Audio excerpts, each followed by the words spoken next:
ব্যারাকপুর গোয়েন্দা বিভাগ যে আজকে ডেকেছে, রওনা দিচ্ছেন? হ্যাঁ, আজকে যাব। আমি বলেছিলাম এদেরকে দিল্লি ইলেকশনে একটু বিজি আছি, কিন্তু আজকে যাওয়ার ইচ্ছা আছে, যাব। কি ব্যাপারে ডেকেছে মানে কি বলবো, পুলিশের হাল হয়ে গেছে কি, পুলিশের গাড়ি থেকে ক্রিমিনালকে ছিনতাই করে গুলি মেরে নিয়ে চলে যাচ্ছে, আর কিছু লোক বড় বড় লম্বা লম্বা কথা বলে যেতে, তুমি এক মারোগে তো हम চার মারেंगे। ওই বাংলাদেশের ক্রিমিনালরা ভরে গেছে, জেহাদিরা ভরে গেছে। বারবার আমরা বলছি, পুলিশের রাজনীতিকরণ হয়ে গেছে। পুলিশ যে অবস্থায় আছে, পশ্চিমবাংলা পুলিশ দলদাস হয়ে গেছে, চটিচাটা পুলিশ হয়ে গেছে। তারা অ্যাকচুয়ালি অ্যাডমিনিস্ট্রেশনে কাজ করছে না, প্রশাসনে কাজ করছে না, তারা নিজের নেত্রীকে খুশি রাখার চেষ্টা করছে। এখন তো পুলিশটাই এক পার্টি হয়ে গেছে, তৃণমূল কংগ্রেসের একটা উইংস হয়ে গেছে। অল ইন্ডিয়া এই পার্টিটা তো অল ইন্ডিয়া পার্টি আর নয়, কিন্তু পশ্চিমবঙ্গ পুলিশ তৃণমূল কংগ্রেসের পশ্চিমবঙ্গ পুলিশ একটা হয়ে গেছে। এই পুলিশ এর দায়িত্ব নিয়ে মমতা ব্যানার্জি পশ্চিমবাংলাকে সর্বনাশ করছে। একজন মুখ্যমন্ত্রী যে সাপ্লায়ার, তাকে অ্যারেস্ট করছেন না। 2015 সালে একজন ডাক্তারবাবু কমপ্লেন করেছেন কি এই স্লাইন দিলে মায়েদের অসুবিধা হচ্ছে, অফিসিয়ালি কমপ্লেন, তাকে সাসপেন্ড করা হলো, তিনি চাকরি ছেড়ে দিলেন। কালকে উনি একটা মিডিয়া চ্যানেলে আমি দেখলাম, উনি উপস্থিত হয়ে এই কথাটা বলেছেন, চিঠিও দেখানো হয়েছে। এরপরেও ডাক্তার সাসপেন্ড হচ্ছে। কি করে পশ্চিমবাংলা এটা পসিবল? এখানকার মানুষ কি করে হজম করছে? এখনো গণবিস্ফোরণ হচ্ছে না কেন? আমাকে ডেকেছে কোন কেসে? 2016 সালে পিপিপি মডেলে এক্সপ্রেশন অফ ইন্টারেস্টে ডাকা হয়েছিল। 3টে কোম্পানি ই টেন্ডার হয়েছে, 3টে কোম্পানি পার্টিসিপেট, 3টে না 4টে কোম্পানি পার্টিসিপেট করেছে। সেখানে একজন কোম্পানি কাজ পেয়েছে, তারপরে কাজ কমপ্লিট হয়ে 18 সালে সিসি নিয়ে নিয়েছে।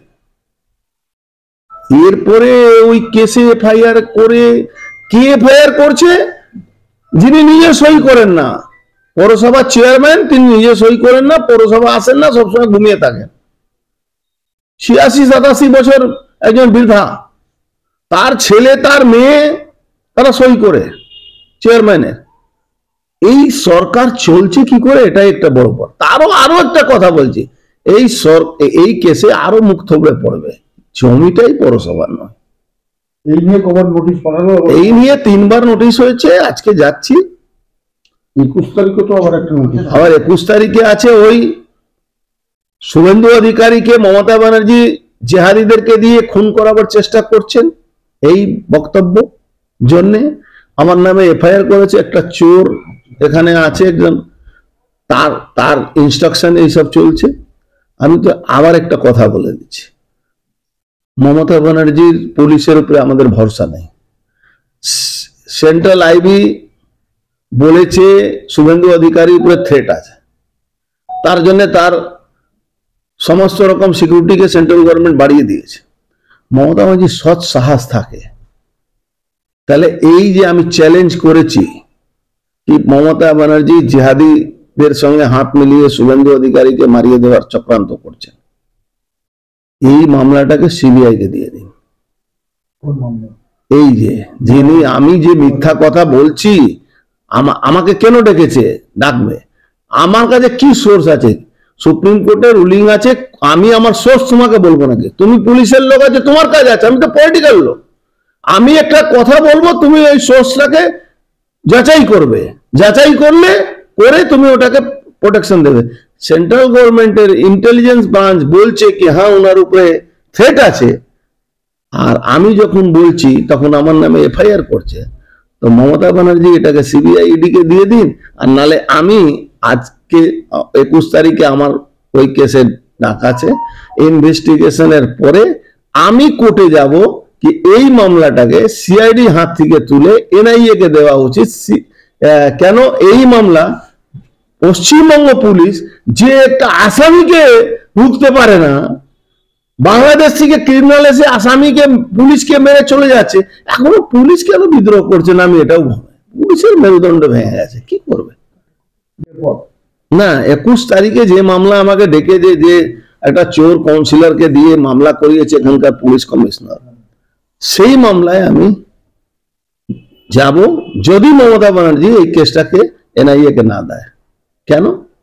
একজন লিডার অফ অপোজিশন, তার চক্রান্ত করছেন স্বয়ং সরকার, আর আমি এলিগেশন লাগিয়েছি। তো ডিডি ডিপার্টমেন্ট বা সিআইডি ডিপার্টমেন্ট, স্টেট এজেন্সি বিরুদ্ধেই তো আমাদের এই কমপ্লেনটা আছে, এই আরোপটা তো ওদের এগেনস্টেই আছে। তো ওরা কি তদন্ত করবে? তদন্তর মানে একটা ডাক্তার বলছে 15 সালে কি এই স্লাইনটা বিষ যুক্ত আছে, তাকে সাসপেন্ড করে দেওয়া আছে, এটাই তদন্ত। একটা তদন্ত করে 12 জন ডাক্তারকে সাসপেন্ড করলো, সাপ্লায়ার এখন পর্যন্ত অ্যারেস্ট হয়নি। বুদ্ধবাবু আজকে নেই, কিন্তু আমি তো বুদ্ধবাবু ব্যাপারে আগেও বলেছি, মনোজাইম কিটের সময়ে বুদ্ধবাবু অ্যারেস্ট করেছিলেন গোবিন্দ সারদাকে। তো আজ পর্যন্ত ঘোষবাবু অ্যারেস্ট হচ্ছেন না কেন? হুইজ ঘোষবাবু? ঘোষবাবু কে? কি সম্পর্ক আছে? সব জায়গায় একটা ঘোষ বেরিয়ে যাচ্ছে কোথা থেকে, আরজি করে ঘোষ, আর এই কেসে স্যালাইন কিটের কেসে ঘোষ। এই ঘোষটা কে? এই ঘোষটাকে তো খুঁজে বের করতে হবে। এটা তো মমতা ব্যানার্জি পুলিশ ঘুষ বের করতে পারবে না, এই ঘোষটাকে তো বের করতে হবে সেন্ট্রাল এজেন্সিকে। বুঝুবাবু, আপনি এর আগে যখন ভবানী ভবন গেছিলেন তখন বলেছিলেন যে আপনাকে মেডিকেল গ্রাউন্ডে আনফিট করার কোনো চক্রান্ত চলছে। আপনি কি আজকেও সেই প্রবণতা চিন্তা করছেন? আমি মেডিকেল গ্রাউন্ডে আনফিট করার তো বলে, আনফিট করো না, মেরে দেওয়া, ভুল বলছো তো। আমি কোনোদিন আনফিট করো মেডিকেল গ্রাউন্ডেও কি আমাকে আনফিট করবে? মেরে দেওয়ার চক্রান্ত চলছে এখানে। যারা মমতা ব্যানার্জির বিরুদ্ধে কথা বলবে তাকে মেরে দিতে হবে, নালে তার এগেনস্টে এমন তাকে হ্যারাস করতে হবে, সিআইডি কে দিয়ে বারবার ডাকতে হবে। কিন্তু এরা জানে না আমরা ব্যারেকপুরের ছেলে, এখানে রোজ কেস খেয়ে খেয়ে খেয়ে সিপিএম এর আমল থেকে আমি বড় হয়েছি। মমতা ব্যানার্জিকে আমি চ্যালেঞ্জ করছি, 365 দিনে 365টা মামলা করো, আমার কিচ্ছু যায় না। আমার প্রেসার 80 নিচে, উপরে 120 থাকবে, প্রত্যেকে কিছু চ্যালেঞ্জ থাকবে। ভারত ন্যায় সংহিতা জুলাই মাসে লাগু হলো 2024-এ, আর 23 সালে লাগু করে মামলাটা লাগিয়ে দিয়েছে। ওখানে বলা আছে কি 24 সালের এই দিনের পর থেকে যে মামলা আছে বিএনএস লাগু হবে। মামলাটা, ঘটনাটা দেখাচ্ছে এদিকে, আর লাগু করছে কোথায় 2023 সালে। মূর্খ সব বসে আছে, এরা তোলা ভালো তুলতে পারে। তুমি বিনা গুণে এরা বলে দেবে এই বান্ডিলে কত টাকা আছে। বাংলার পুলিশকে তুমি বান্ডিল গুনতে হয় না, ওরা হাতে ওজন দেখে বলে দেবে কি এখানে কত টাকা আছে। একটা কম হলে বলে দেবে, একটা বেশি হলে বলে দেবে। বেশি হলে বলবে না, কম হলে বলে দেবে। বাংলা এজেন্সি বনাম এজেন্সির লড়াই, সেন্ট্রাল এজেন্সি এবং রাজ্য এজেন্সি, মানুষ হতাশ হচ্ছে। না, বাংলা এজেন্সি বিরুদ্ধে এজেন্সি লড়াই নেই। যদি এজেন্সি বিরুদ্ধে এজেন্সি লড়াই লড়তো তাহলে বাংলা 9খানা আইপিএস আজকে জেলে থাকতো। কি বলছেন?